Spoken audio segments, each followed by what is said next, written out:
Bonjour à tous. Aujourd'hui, je vous fais une nouvelle vidéo puisque vous avez été nombreux à me demander cette vidéo-là pour vous permettre de mieux visualiser, de mieux pouvoir travailler, localiser les zones réflexes sur le crâne. C'est vrai que c'est pas toujours évident parce que le crâne, c'est une sphère en 3D, donc pour pouvoir se situer, c'est pas toujours facile. Ce qu'il va falloir que vous preniez conscience, c'est que pour pouvoir travailler sur le crâne, il va falloir impérativement que vous sachiez repérer déjà dans un premier temps les sutures crâniennes à la palpation. C'est-à-dire qu'en palpant le crâne, vous devez pouvoir localiser la suture frontale, la suture pariétale, les sutures temporales et la suture occipitale. Ça va être super important parce que ça va vous permettre, ça va vous servir de repère en fait. Ça va vous servir de repère puisqu'on va travailler avec un exercice de visualisation, de projection d'un corps, d'un bonhomme sur le crâne. Et si vous n'avez pas ces repères-là, bah, vous allez avoir du mal à projeter, à visualiser le fameux petit bonhomme sur le crâne de manière à pouvoir après localiser certaines zones réflexes beaucoup plus facilement. Alors, pas toutes les zones réflexes répondent à cette projection-là, mais une grande partie des zones y répondent. Donc, ça sera déjà beaucoup plus facile pour travailler les organes importants comme les poumons, l'estomac, les intestins, etc.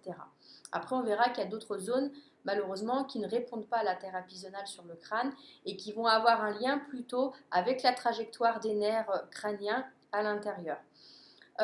Donc, dans un premier temps, comment on repère facilement les lignes, les sutures osseuses? Donc les sutures osseuses, par exemple, pour repérer la suture frontale, eh bien tout simplement, vous allez positionner vos index devant les oreilles de la personne et créer un arc de cercle comme ça avec vos pouces, jusqu'à sur le dessus du crâne. Eh bien automatiquement, vous allez voir que si je fais comme ça, mes pouces vont être dans la lignée de la suture frontale. Donc ça, c'est une première chose. C'est un premier exercice ludique pour pouvoir repérer facilement la ligne frontale. Alors bien évidemment que soyez curieux, d'accord. Les personnes n'ont pas toutes, même si d'un point de vue général, le crâne est construit de la même manière, la suture peut être un petit peu décalée à 1 ou 2 cm près. Donc une fois que vous avez fait votre exercice ludique pour repérer de manière générale la suture, eh bien vous palpez à cet endroit-là de manière à bien venir localiser la suture. Ça, c'est une première chose. Ensuite, pour bien localiser la suture pariétale, là, il n'y a pas de magie, c'est assez simple puisque la suture pariétale, elle est sur la partie médiane du crâne. Donc en fait, elle divise la boîte crânienne en deux. Donc vous partez de la pointe du nez, et comme si vous traciez un trait tout droit, et votre suture pariétale est juste ici. D'accord? Ensuite, pour les temporales. Alors, les temporales, c'est aussi assez simple à les repérer puisque en mettant vos mains comme ceci derrière le crâne et en glissant vers l'oreille, vous allez automatiquement tomber vers une petite butée osseuse. D'accord? Vous allez voir que la courbure du crâne devient différente à cet endroit-là. Eh bien, vous êtes à ce moment-là sur la suture temporale, sachant que la suture temporale, elle descend jusqu'à derrière. Donc même là, lorsque vous avez le crâne entre vos mains, vous sentez bien la prépondérance, là, vous sentez bien la différence entre l'os temporal et l'os occipital qui viendra hop, couper l'arrière du crâne comme ceci. D'accord? Et là, l'occipital, pareil, vous allez avoir le creux de la nuque, vous remontez et vous allez être confronté de manière identique à une déformation du crâne et vous serez à ce moment-là sur la suture. Donc ces repères-là, ils vont être super importants au niveau palpatoire parce que déjà, si vous arrivez à bien déterminer où se situe l'os occipital et l'os frontal, vous avez déjà la possibilité de localiser la zone réflexe du pied, de la jambe et de la hanche et de la main, du bras, du coude, etc. D'accord? Puisque c'est sur ces deux lignes-ci. Donc ça, c'est une première chose. Entraînez-vous entraînez-vous assez régulièrement à pouvoir palper et reconnaître ces sutures. Une fois que vous avez fait ce travail-là de reconnaissance palpatoire, il va falloir que vous arriviez à vous projeter, à projeter l'image, à visualiser l'image d'un bonhomme sur le crâne de votre consultant. C'est pas toujours évident parce que la plupart du temps, là c'est un mannequin, mais la plupart du temps il y a les cheveux, d'accord? Donc c'est pas toujours évident. Attention, là ça paraît simple parce que voilà, les traits sont dessinés, etc. Mais c'est vrai que quand il y a des cheveux qui sont plus ou moins épais, etc., c'est pas toujours évident de venir localiser ça. Mais il va falloir vous concentrer et surtout faire confiance à ce que vous ressentez. Ça, c'est une chose. Mais déjà, avec ces axes de travail-là et avec ces indications-là, c'est sûr que vous n'allez pas pouvoir trouver la ligne frontale toujours au même endroit. Du coup, une fois que vous avez bien localisé les sutures, vous allez imaginer le tracé d'un bonhomme. C'est-à-dire que là, vous avez votre ligne de suture frontale. Vous allez imaginer, juste au-dessus de la ligne, une tête. D'accord? Une tête qui sera justement la zone réflexe du cerveau, du télencéphale, etc. D'accord? La tête, le cerveau en général. Ok? De la tête vient se dessiner la ligne scapulaire, juste au-dessus. Donc la ligne scapulaire qui correspond à la suture frontale, donc à une épaisseur de pouce en dessous de cette suture, vous allez retrouver tout ce qui va être omoplate, bras, coude, avant-bras et la main, d'accord? Et pareil de l'autre côté, d'accord? Une fois que vous avez votre bonhomme, la tête, la ligne scapulaire, la suture pariétale va correspondre à votre colonne vertébrale, d'accord? Donc la colonne vertébrale, elle va aller jusqu'ici, puisque après on va avoir la suture occipitale qui monte jusqu'ici. Donc la pariétale va jusque là. Ok? Donc toute cette ligne-là correspond à la colonne vertébrale. D'accord? Donc vous avez dessiné la tête, les bras, la colonne qui descend à peu près jusqu'ici, là où la suture occipitale prend le relais. Et sur la suture occipitale, ici, alors là sur le mannequin elle est beaucoup trop basse, hein. Donc généralement ça monte bien jusque là, d'ailleurs vous pouvez le constater sur votre tête, c'est à peu près derrière là, si vous tracez un trait au-dessus de l'oreille et que vous le tracez jusqu'à de l'autre côté, la suture occipitale commence là à peu près, d'accord? Et après elle redescend comme ça, d'accord? Donc votre ligne pariétale commence ici et à partir d'ici, au niveau de la suture occipitale, ça redescend sur les côtés. Et bien là, vous allez déterminer la zone locale de la hanche, de la cuisse, du genou, de la jambe et des pieds. Pareil de l'autre côté. Donc du coup, visuellement parlant, vous avez votre bonhomme qui commence à se dessiner. La tête, les bras, la colonne et les jambes. Ensuite, une fois que vous avez bien ce visu-là, eh bien, j'ai envie de dire, c'est comme dans les autres réflexologies. Alors pour ceux qui ont déjà fait de la réflexologie plantaire ou palmaire, pour les autres, ça va être un peu plus compliqué à comprendre, mais mine de rien, vous avez toutes les explications dans le cours, donc ça devrait le faire. Là, on va se baser sur la thérapie zonale. Donc, comme pour une réflexologie normale, donc entre la zone, la ligne scapulaire où on retrouve les bras et la ligne des jambes ici, on va retrouver ici au milieu tous nos organes, donc les poumons, d'accord?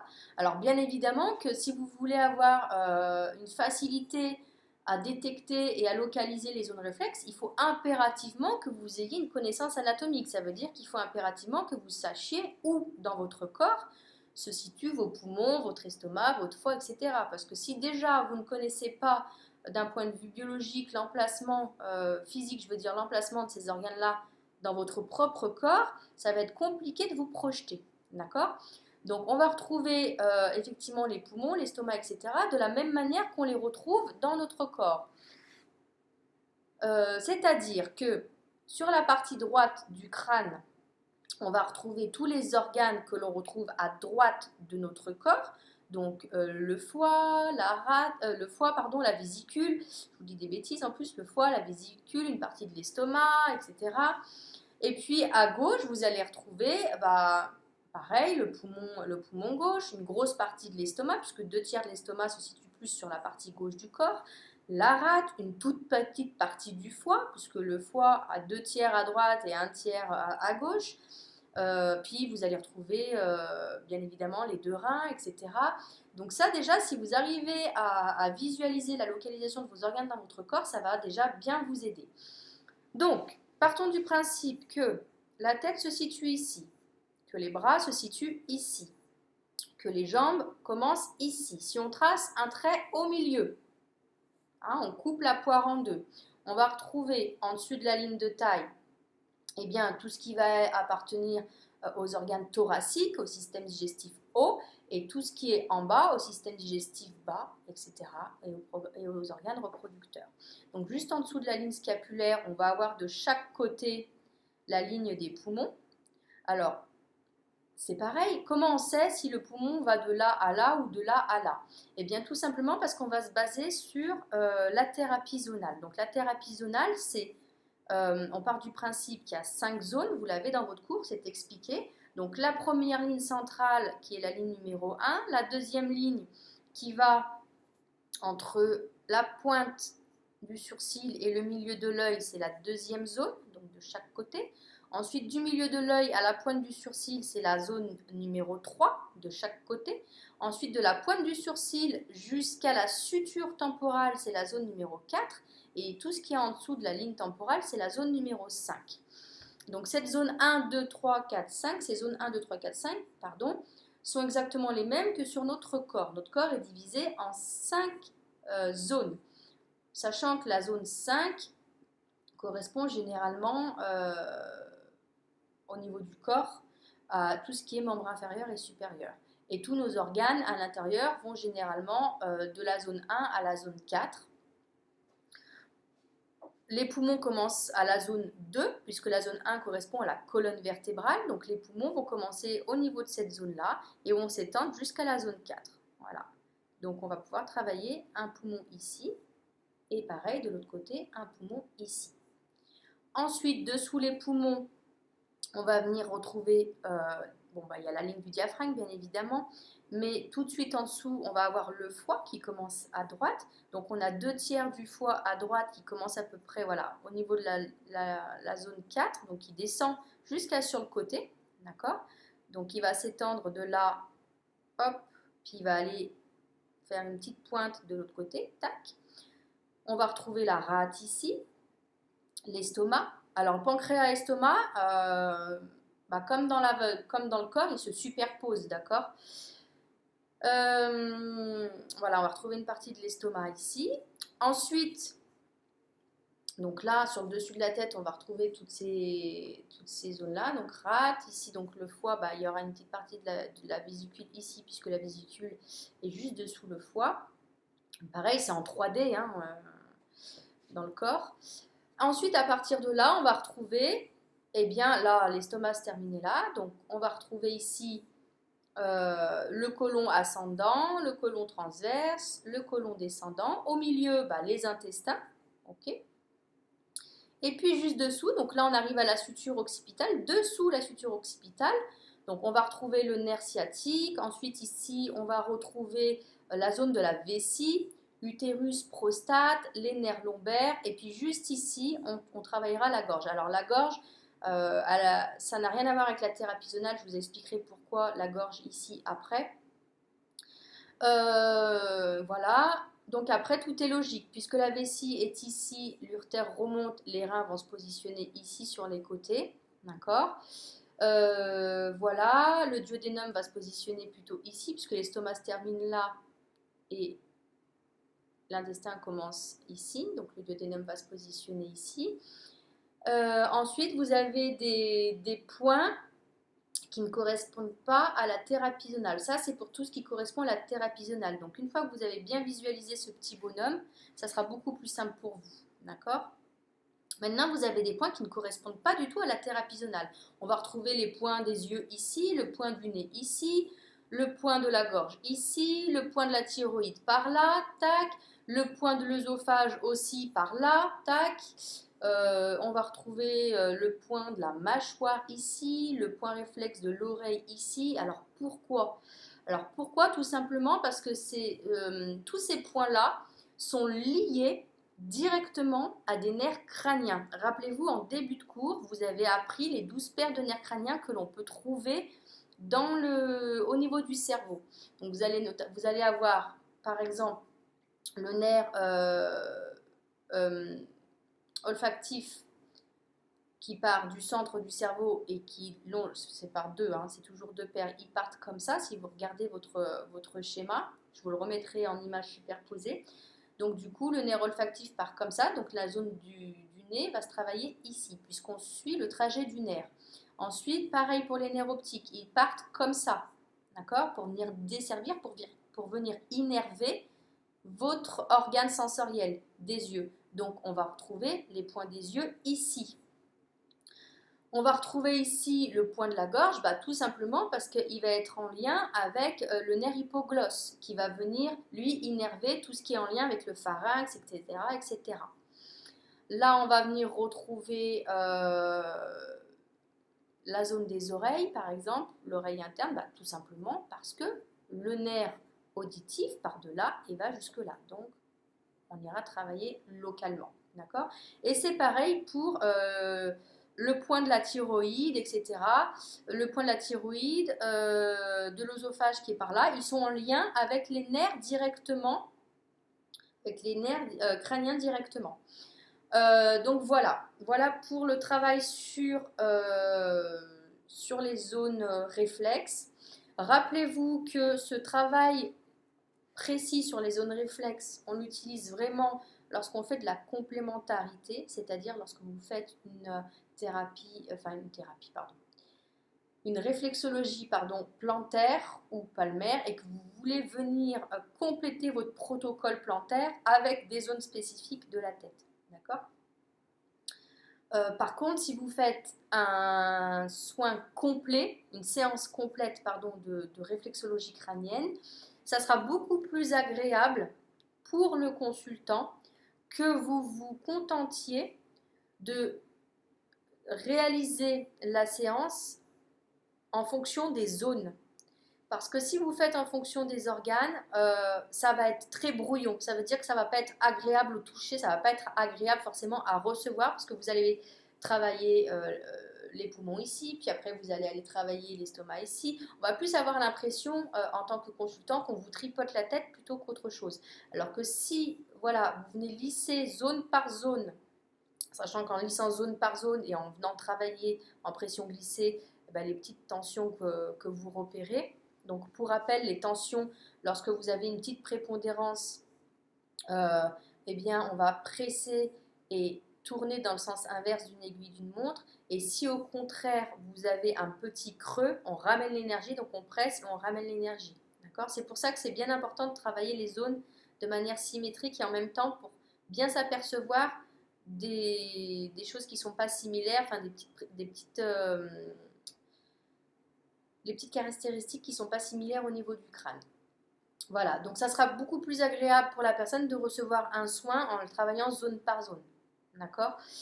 Voilà. J'espère que cette vidéo-là, elle a pu éclaircir un petit peu votre manière d'appréhender les choses. C'est pas toujours évident.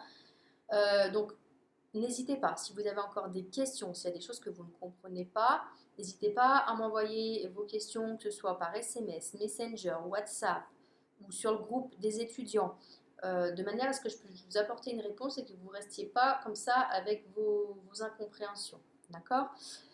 Voilà, donc n'hésitez pas aussi à m'envoyer des vidéos pour voir si ça fonctionne bien, si ce que vous faites est OK, en vous entraînant, etc. Donc je reste disponible pour tout ça et j'espère sincèrement que cette vidéo a pu venir compléter un petit peu l'idée que vous faisiez de la réflexologie crânienne. Voilà.